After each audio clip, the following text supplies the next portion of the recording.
Was Bull screwed over by Mike Budenholzer? And does that mean he deserves another shot with the Phoenix Suns? It's Eric and Steven here with PHNX Suns, breaking it down as we are in off-season mode in the middle of April. Not something we expected to be in, Steven, but it's a full off-season of unexpected stories and timelines popping up. When the words Bull screwed over come out of my mouth, what's the first thing that comes to your mind? Oh, that's a great question. I'll probably say desire to see more. And that's not just from him. That's also from the team, how he was featured, the lineups he was used in, the volume of minutes, when in the season he was granted opportunity to, what the context behind why it took so long for him to get to that point was, what the true context was for why he was then taken out of. I know what I saw, and I know what I think, but I'm curious what the general perception from the coaching staff was. Well, you mentioned the coaching staff. Part of the reason why we're talking about this isn't just because, yeah, and I'll throw that down. Part of the reason we're talking about this isn't just because Bull's contract is up, but because of recent reporting from Chris Haynes saying that this is the reason why Bull was taken out of the Suns rotation, him shooting on a hoop. Well, Mason Plumlee and Steven Adams got into it in a Suns-Rockets game near the end of the Suns season. But this is after Steven got back into the Suns rotation, actually ended up starting for a little bit and was actually playing well. And his production had started to fall off a little bit, but he was coming off of a career high night for him against Memphis. He was playing great in the starting lineup with Kevin Durant out. And you just felt like, okay, finally Bull gets his shot, which is also what we were feeling going into this season. Because the season before, Frank Vogel gave him such inconsistent minutes.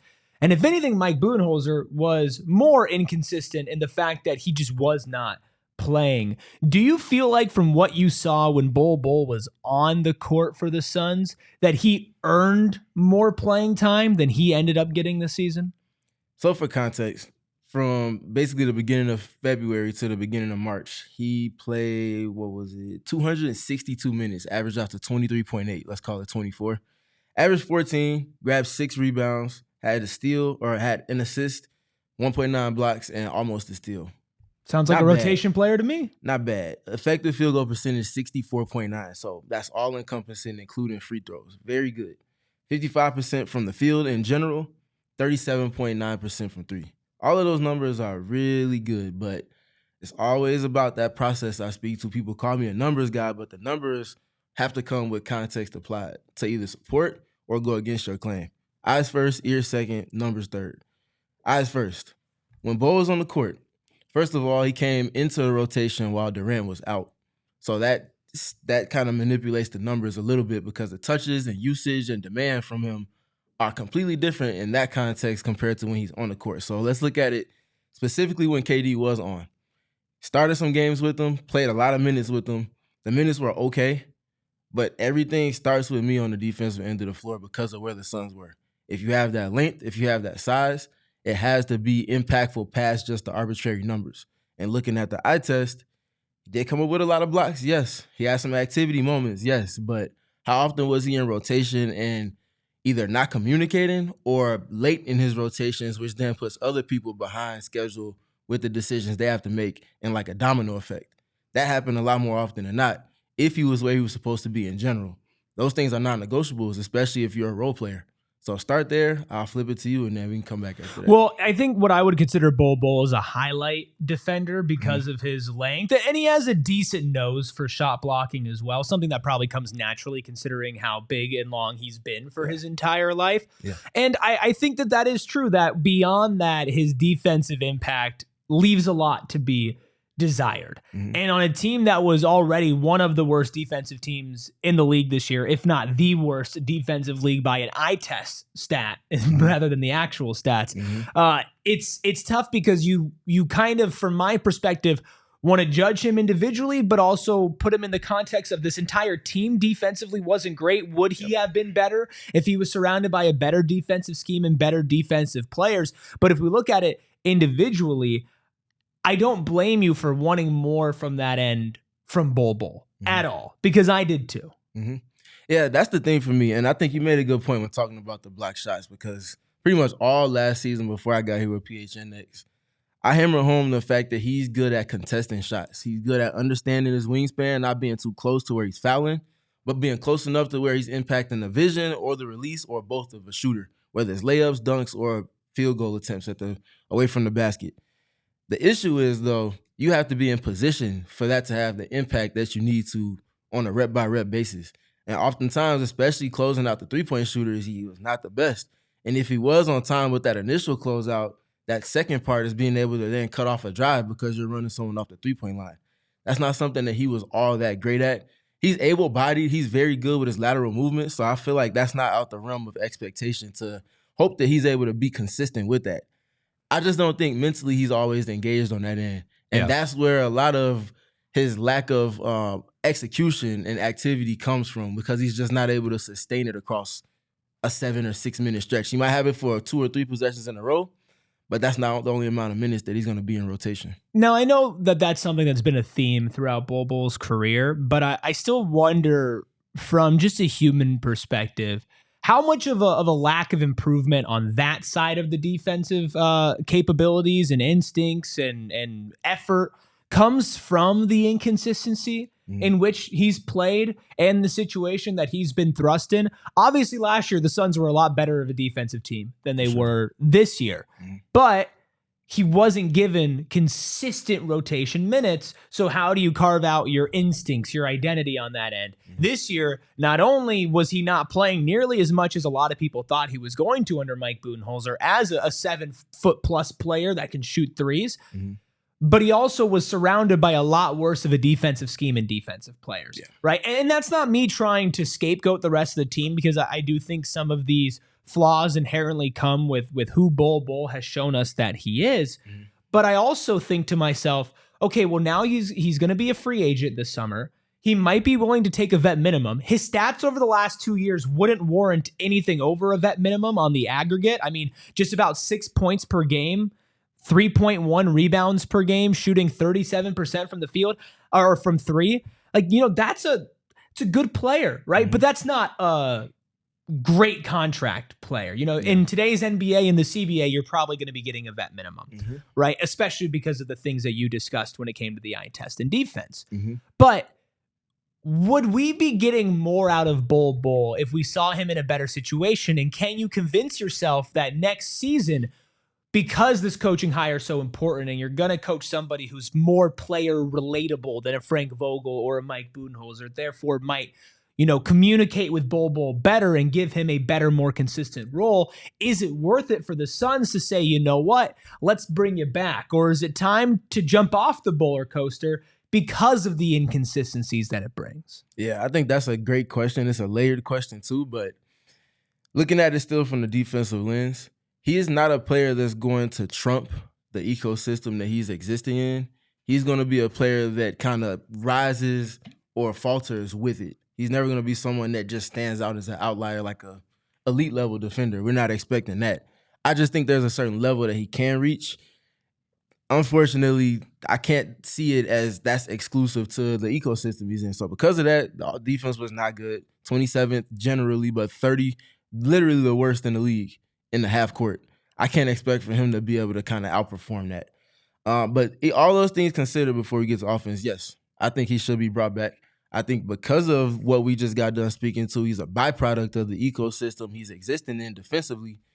I think if he gets with a coach that has principles and a system established that's going to be holding guys accountable on a game-by-game and even practice-by-practice basis, if he's with the ecosystem like that and he's with players that are much better defenders than he is going to rise with the tide. And I think that's something that can make him a better player. It's going to allow for him to continue to develop, find staying power within a rotation, maybe for the first time in his career.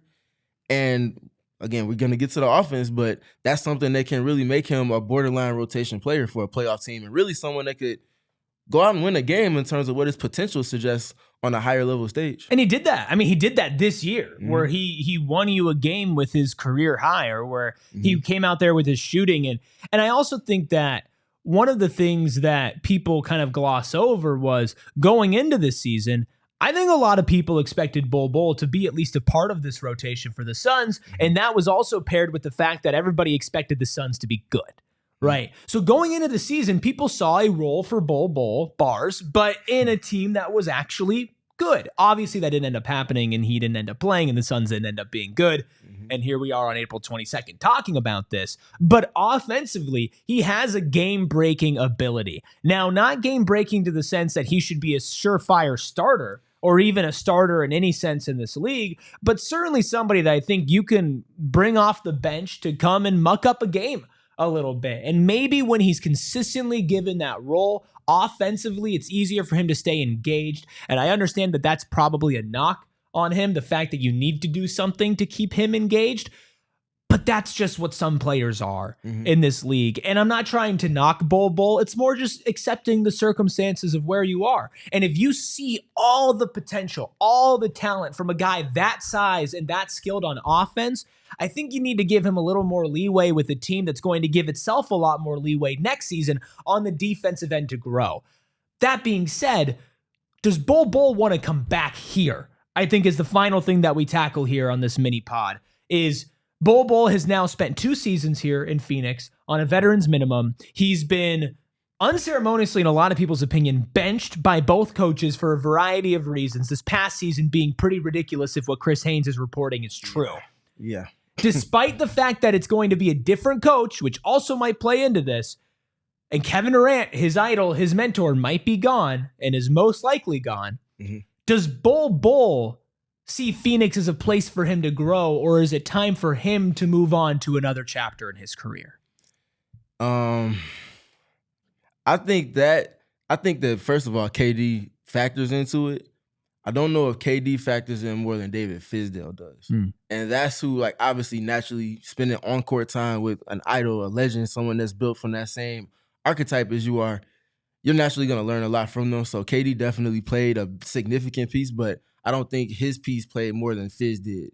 And I think because of that, I don't think Fizz is going to be removed from the franchise. They obviously haven't announced the assistant coaching staff or anything like that yet, but I think he's going to be a part of the team in some capacity.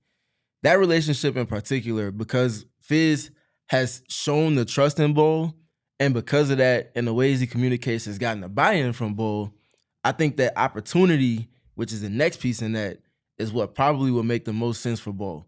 For one, he can stay in the same city for more than just 1 or 2 seasons, which I think he would be inclined to like.